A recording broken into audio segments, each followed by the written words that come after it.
আজ আমি একটা জিনিস রান্না করব, সেটা হচ্ছে মুগের ডাল দিয়ে আর হচ্ছে ডিম দিয়ে রান্না করব। আচ্ছা বোন, একটা বুদ্ধি শিখাই দিই।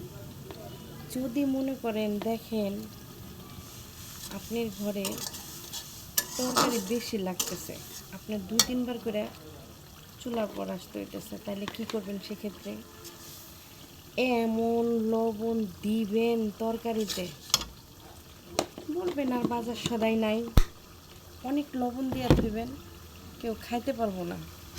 তখন আপনার চুলার পর আসা কম হবে।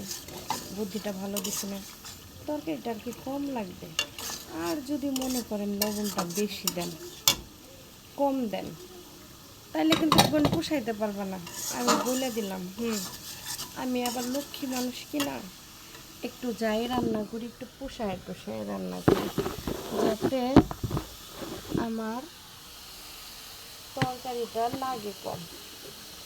অনেকে খাইতে যায়, শুধু আমারই কয়, চায় না। আপা আপনি কী হবে তরকারির মধ্যে খালি এত লবণ দেন, আপনি তরকারিতে না অনেক লবণ না।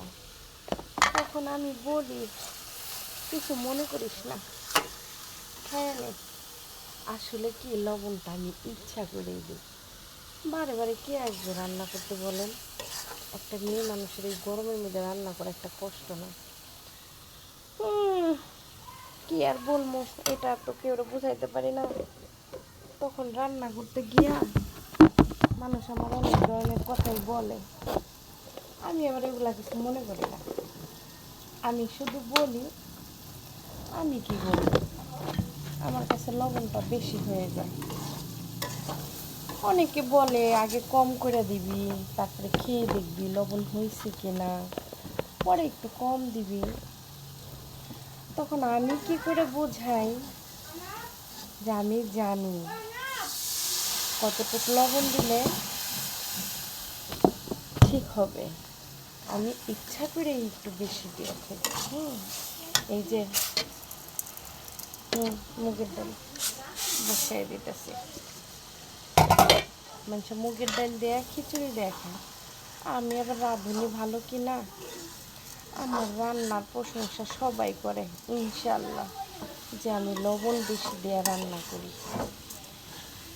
তো সেই প্রশংসাতে আমি আজকে ডিম দিয়ে মুগের ডাল দিয়ে রান্না করব।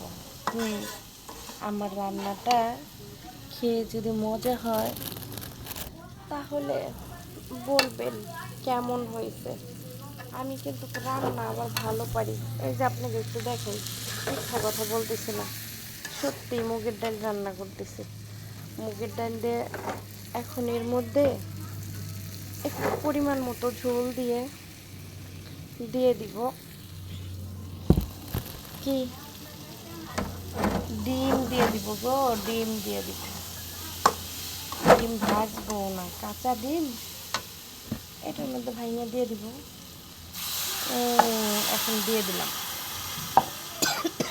ও বাবা, একেবারে লাগলো গো।